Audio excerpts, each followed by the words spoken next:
আমি এখন যাচ্ছি ছিটমহলের ভেতর দিয়ে। বাংলাদেশের বহুল পরিচিত একটি ছিটমহল আঙ্গুরপোতা দহগ্রাম। আমি এখন এই ছিটমহলের ভেতর দিয়ে ক্রস করছি। ছিটমহলের ভেতর দিয়ে প্রায় ৬ কিলোমিটার একটা রাস্তা আছে, একটি মাত্র পাকা রাস্তা। এই ছিটমহলটা একসময় তো একেবারেই বিচ্ছিন্ন ছিল, যে এই গ্রামের মানুষ চারিদিক থেকেই ইন্ডিয়া দ্বারা পরিবেষ্টিত। তারা ইচ্ছে করলেই তাদের সময় মতো তারা এই ছিটমহল থেকে বাংলাদেশের মূল ভূখণ্ডে প্রবেশ করতে পারত না। এই ছিটমহলগুলোর ইতিহাস হচ্ছে গিয়ে যেটা কুচবিহার এবং মোগলদের মধ্যে মাঝে মাঝে যুদ্ধ হতো। এই যুদ্ধের কারণে কখনো কখনো কিছু গ্রাম, কিছু মৌজা এগুলো বিচ্ছিন্ন হয়ে যেত। কখনো মুঘলরা দখল করত, কখনো কুচবিহার শাসকরা দখল করত। এর ফলে বিচ্ছিন্নভাবে ছড়িয়ে ছিটিয়ে ছিল উত্তরবঙ্গের কিছু ছিটমহল।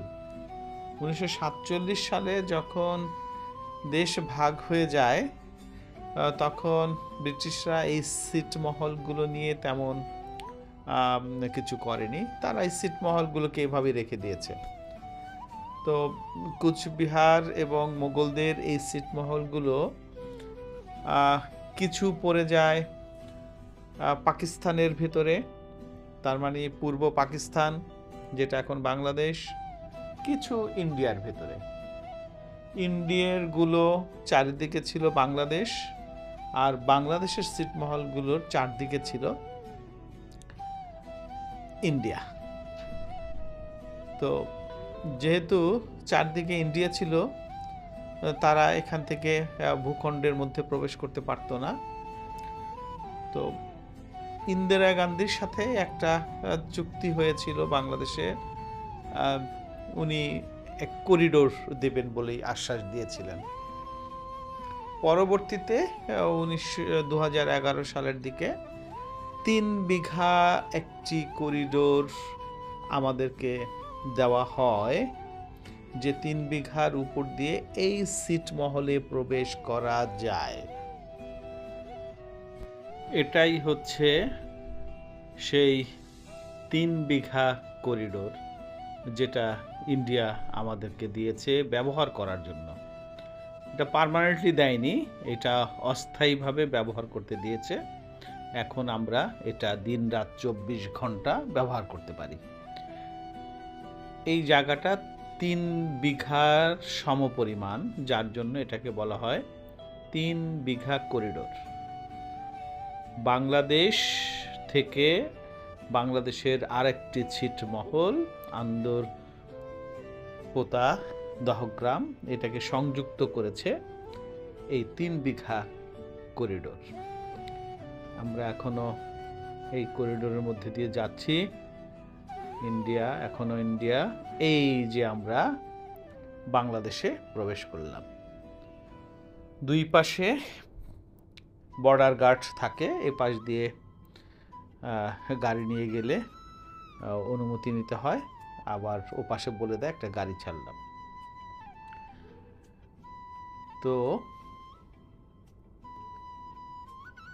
এখন দেখতে পাচ্ছেন যে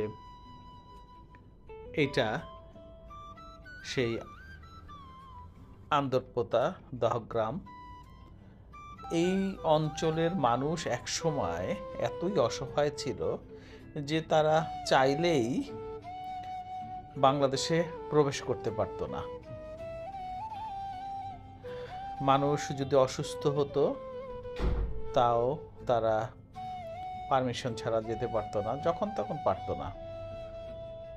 এটা প্রথম দিকে 1 ঘন্টা পর পর খোলা হতো, রাতে বন্ধ থাকতো। তারপরে এটা ধীরে ধীরে বাড়িয়ে 6 ঘন্টা, এখন 24 ঘন্টা খোলা থাকে। এরকম অনেকগুলো ছিটমহল আমাদের আছে, তার মধ্যে এইটাই সবচেয়ে গুরুত্বপূর্ণ। ছিটমহল এরকম নামকরণটা কেন হলো আসলে? ছিটকে পড়া মহল, মহল মানে হচ্ছে গিয়ে অঞ্চল, এলাকা, যে সমস্ত এলাকাগুলো একটি রাষ্ট্র থেকে ছিটকে পড়ে অন্য একটা রাষ্ট্রের মধ্যে ঢুকে যায়, তখন এটাকে ছিটমহল আসলে বলা হয়। এটাই হচ্ছে গিয়া মূলত নামকরণ।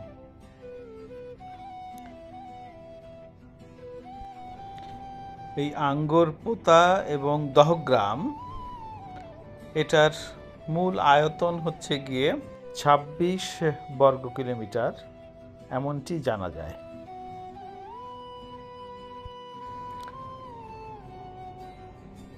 এটার জনসংখ্যা লাস্ট সুমারি অনুযায়ী বলা হয় 11,000-এর মতো জনসংখ্যা, কিন্তু স্থানীয় বাসিন্দা বলছে তারা এখানে 20,000 লোক বসবাস করে।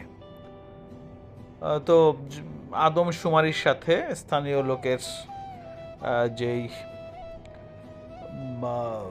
স্টেটমেন্ট, তাতে জনসংখ্যার মিল নেই। নিশ্চয়ই আমি এখানে স্থানীয় জনগণের ভাষ্যটাই নেব, কারণ তারা এখানে ভোটার, তারা ভোট দেয়। লোকসংখ্যা কত কি এটা নিশ্চয়ই তাদের জানা আছে, ইউনিয়ন পরিষদের চেয়ারম্যানের কাছে জানা আছে। অথবা লোকসংখ্যা এখানে আমি 20,000-ই ধরব। পুরোটাই হচ্ছে গিয়া মুসলমান অধ্যুষিত একটি অঞ্চল। এখানে 4-5 ঘর হিন্দু আছে বলে আমি জানতে পেরেছি। সবচাইতে মজার ব্যাপার হচ্ছে গিয়ে প্রচুর কৃষি ল্যান্ড, চাষাবাদের জমি প্রচুর, জনসংখ্যা খুব বেশি না, 20,000 খুব একটা বেশি না। সেই 20,000 লোকের জন্য কৃষি জমি প্রচুর, এখানে অনেক ধান চাষ হয়। আমি রাস্তার দুই পাশে প্রচুর ধান গাছ দেখেছি, ধান ক্ষেত দেখেছি। কৃষিজীবী হচ্ছে মূলত এখানকার লোকজন। চাকরিজীবী আছে, কিছু ব্যবসায়ী আছে, কিছু ব্যবসা আছে ইন্ডিয়ার সাথে, এটা নিয়ে আমি খোলামেলা কথা বলতে চাই না আসলে। সেই ধরনের ব্যবসা এখানে আছে, তবে এখন বেশ নিয়ন্ত্রিত, সেই ব্যবসাগুলো এখন নিয়ন্ত্রিত। লোকজনগুলোকে আমার বেশ ভালো লেগেছে, ভালো মনে হয়েছে স্থানীয় লোকজন। আর আন্দরপোতা দহগ্রাম এটা সবসময় বিডিআরদের নজরে থাকে। আমি প্রচুর বিডিআর দেখেছি এই রাস্তায় টহল দিতে দিনের বেলাতেই।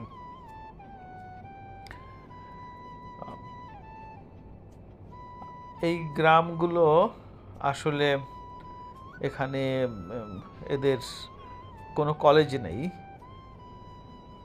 হাই স্কুল আছে একটা, প্রাইমারি স্কুল আছে, হসপিটাল নেই।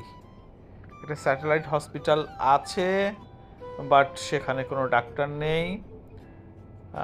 আমাকে বলল, আমি জিজ্ঞাসা করেছিলাম কোনো হসপিটাল আছে কিনা, তো উত্তরটা হলো হসপিটাল আছে, তো হসপিটাল নিজেই অসুস্থ, যার অর্থ হচ্ছে গিয়ে হসপিটাল চলছে না আসলে।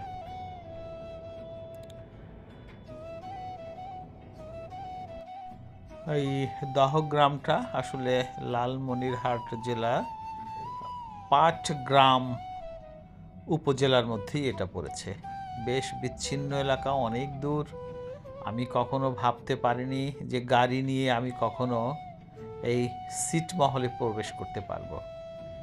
অনেক নাম শুনেছি এটার, কিন্তু যেহেতু রেস্ট্রিক্টেড এলাকা ছিল, ইন্ডিয়ার মধ্যে দিয়ে যেতে হতো, তাদের একটা পারমিশনের ব্যাপার ছিল, কিন্তু রাজনৈতিক সিদ্ধান্তের কারণে আমরা একটা সুবিধাভোগী হয়েছি, যেটা হলো আমরা এখন যখন তখন বাংলাদেশ থেকে এই ছিটমহলে প্রবেশ করতে পারি। গাড়ি নিয়ে আমি কখনো অঙ্গরপোতা দহগ্রামে প্রবেশ করব এটা আমার চিন্তার বাইরেই ছিল, বাট সেই স্বপ্ন পূরণ হলো। বেশ ভালো লাগলো।